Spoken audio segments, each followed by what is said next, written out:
মালদার মানিকচকের ভূতনির বন্যা পরিস্থিতি পরিদর্শন করলেন দক্ষিণ মালদার কংগ্রেস সাংসদ ঈশা খান চৌধুরী।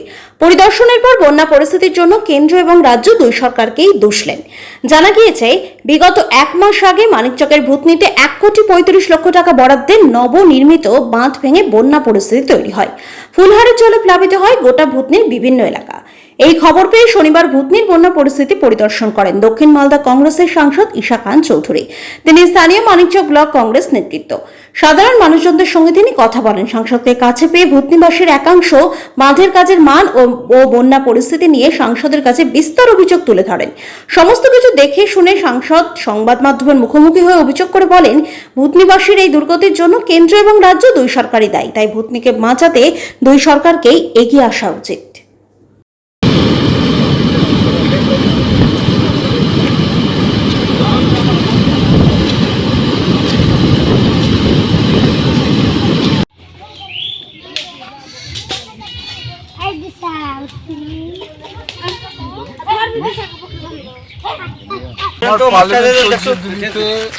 আমি মানিকচক আর ভূতনির খবর শুনে আমি দৌড়ালাম, একদিনের জন্য এসেছি।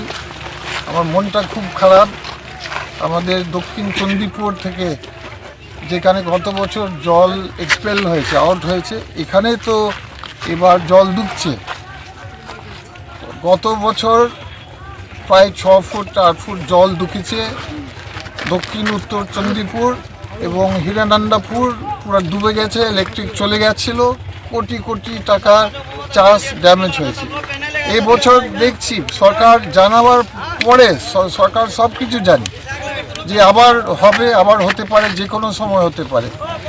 তো এখানে যে দুই সরকারে আমি দায়ী দিব, কারণ বিজেপি সরকার তো এখানে কোনো দায়িত্ব নিচ্ছে না।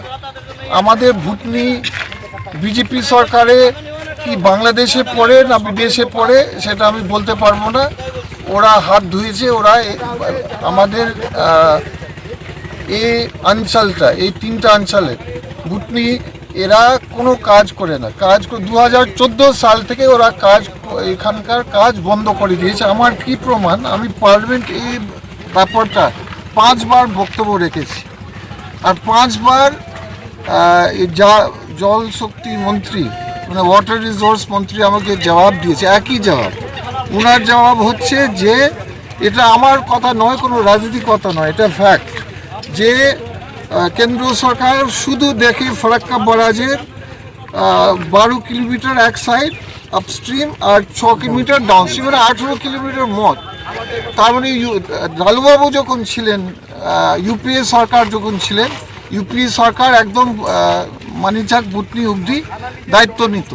আর কাজ যে তো এখানেই লেখা আছে, মন্ত্রী বিজেপি মন্ত্রী চিঠিতে লেখা আছে মাত্র 18 কিলোমিটার। তো এই 18 কিলোমিটার পড়ে না। তার মানে এখানে বিজেপি কেন্দ্র সরকার কোনো কাজই করে না, এক পয়সা দেয় না এখানে। তার মানে আমি জিজ্ঞাসা করছি বিজেপিকে যে আমাদের ভূতনি কি বিদেশ পড়ে না বাংলাদেশ পড়ে না কোন দেশে পড়ে? আমাদের দেশে কিন্তু পড়ে না, কারণ ওরা এক পয়সাও দেয় না এখানে। এটা ওদের ক্ষমতার বাইরে। ওরা লিখেছে যে আমরা এখানে কাজ করি না, আমরা মাত্র 18 কিলোমিটার ফারাক্কা ব্যারাজে। তো এটা একটা লজ্জার ব্যাপার যে এখানে যে আমাদের সরকার যখন ছিল, সোনিয়া গান্ধীর সরকার, মনমোহন সিং সরকার, আমাদের যেহেতু ফারাক্কা ব্যারাজ থেকে একদম এখানে অবধি কাজ হতো এবং সবাই জানে যে যে করেছে কাজ। একটা হচ্ছে আমাদের বরকত গনি খান সাহেব, উনি এখানে একটা রিং বাঁধ করেছে গোটা মালদাতে আর ভূতনিতে। এটার জন্য ভূতনি কিছু কারণের জন্য বেঁচে আছে। আর ডালুবাবু আর ইউপিএ সরকার, যেহেতু ইউপিএ সরকার কেন্দ্র সরকার যখন কংগ্রেসের ছিল, ইউপিএর ছিল, তখন এখানে কাজ হতো। ডালুবাবু অনেক বড় বড় কাজ করেছেন। গোপালপুরে এখানে উনি পাথর অবধি ফেলেছেন, বড় বড় বোল্ডারের কাজ। এটা তো যে কাজ তৃণমূল করছে, এটা কোনো কাজ বলা যায় না। এটা কাজ তো একটা সরু মাটি ফেলছে, তার উপরে হয়তো আধা ইঞ্চি ব্রিক 1 ইঞ্চি ব্রিক ফেলছে। আর এত সরু, আপনি এখানে সবাই দেখতে পাবেন, এখানে তো পুরাতন বাঁধ আছে আর নতুন বাঁধ দেখো, এটা কোনো বাঁধই না। এটা পাবলিক বারবার বলেও বলার পরেও সরকার কিছু শুনেনি, পাবলিক বলেছেন যে এভাবে বানালে, এভাবে যদি আপনারা সরু বাঁধ বানাবেন এটা কোনো কাজে আসবে না। পাবলিক একদম সঠিক বলেছে। আর তার জন্য এই যে যারা বলেছে, যারা মুখ খুলেছে পাবলিক, ভালো ভালো মানুষ, সব দলের, একটা দলের আমি কথা বলছি, সব দলের মানুষ কিন্তু বলেছে যে এটা এই কাজটা ঠিক হচ্ছে না, এটা এরকম বাঁধ থাকবে না, টিকবে না, তাই হয়েছে। আর তাদেরকে কেস দিচ্ছে।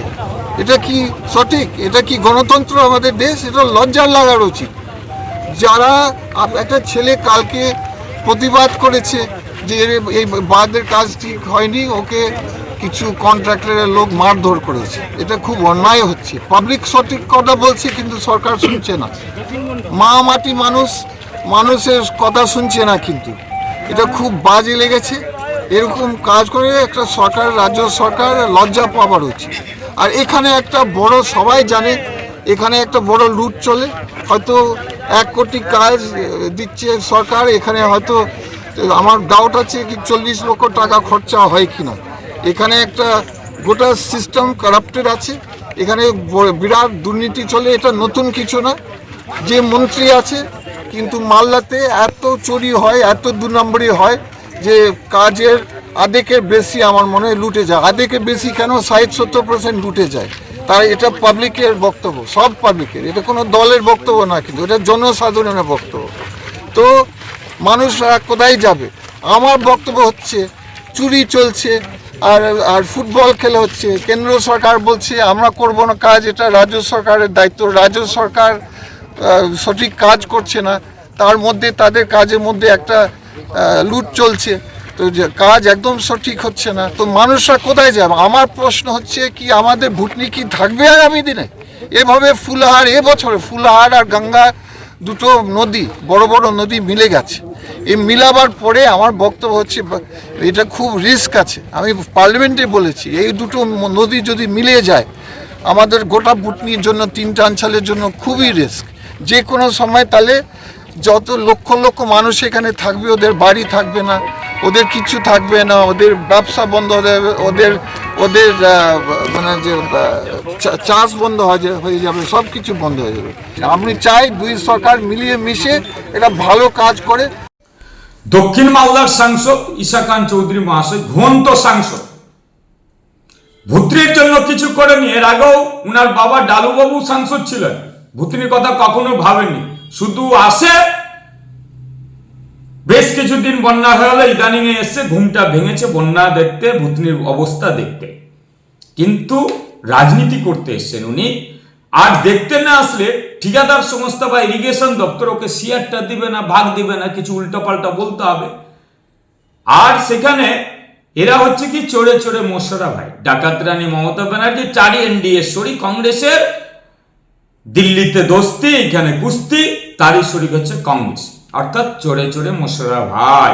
এরা হচ্ছে চোর, ভুতনি টাকা শেষ করবে, বালির বস্তার বাগ, ত্রাণ লুট, সর্বক্ষেত্রে এদের সহযোগিতা আছে। আপনারা বুঝতে পেরেছেন এতদিনে যে এরা কিছু করছে না। বারবার সাংসদ হয়েছেন এইখান থেকে, অথচ ভুতনি নিয়ে কোনো হেলদোল নাই, কোনো কথা না। হ্যাঁ, ভুতনি নিয়ে একটা কাজ করেছেন ওনারা, পুরো টাকা ভুতনিকে দিয়ে কাজ করিয়ে পুরো টাকা আত্মসাৎ করানো। কাজের নামে রাহাজানি, কাজের নামে কিছু নেই, পুরো টাকা আত্মসাৎ করেছে। ত্রাণের টাকা আত্মসাৎ করছে, ত্রাণের নামে দুর্নীতি, আর বালির বস্তা দিয়ে সেখানে দুর্নীতি করছে। আর এতে কংগ্রেসের শেয়ারদার আছে। ভুতনির মানুষ জেগেছে, বারবার বন্যায় পড়ছে, কোটি কোটি টাকা এখানকার লুট করছে, আত্মসাৎ করছে। ত্রাণ থেকে শুরু করে ভুতনির বাঁধ নাম করে বালির বস্তার বাঁধ করে সেখানে আত্মসাৎ করা হচ্ছে। আর সেচ দপ্তর একজন ঠিকাদারকে দিয়ে ভুতনির পুরো কাজ করাচ্ছে, কেন? তার সঙ্গে তৃণমূল কংগ্রেস আর সেচ দপ্তরের আধিকারিক মন্ত্রীদের সেটিং আছে। তার জন্য কিন্তু ভুতনিবাসী সেই ইরিগেশনের ইঞ্জিনিয়ারদের এবং সেই ঠিকাদার সংস্থাকে ঘিরে বিক্ষোভ দেখিয়েছে যে বালির বস্তার বাঁধ টিকে, নামে মাত্র কাজ। এখনো দেখেছেন আপনি, যেখানে কাটা বাঁধ 1,35,00,000 টাকা খেয়ে গেল, আবারও সেখানে বালির বস্তা ভরে ফেলেছে। টিকবে ভুতনিবাসী? বলুন তো টিকবে? এর প্রতিবাদ করতে হবে, রুখে দাঁড়াতে হবে, এদেরকে গঙ্গায় ছুঁড়ে ফেলতে হবে। আর এই সরকারের নেতা নেত্রীকে এই সরকারকে ছুড়ে ফেলতে হবে গঙ্গায়, তবে ভুতনি টিকবে, ভুতনি বাস্তব জায়গায় পৌঁছাবে, নাহলে ভুতনিকে একের পর এক এরা খেয়ে যাবে, ভুতনির লোকজনকে খেয়ে যাবে। ত্রাণ খেলো, ভুতনির বালির বস্তার বাঁধ খেলো, এবং সর্বোপরি ভুতনির লোকজনকে এরা খেয়ে বসবে। আসবে তখন আসবে, বলবে যে আমি আছি, আমিও আছি।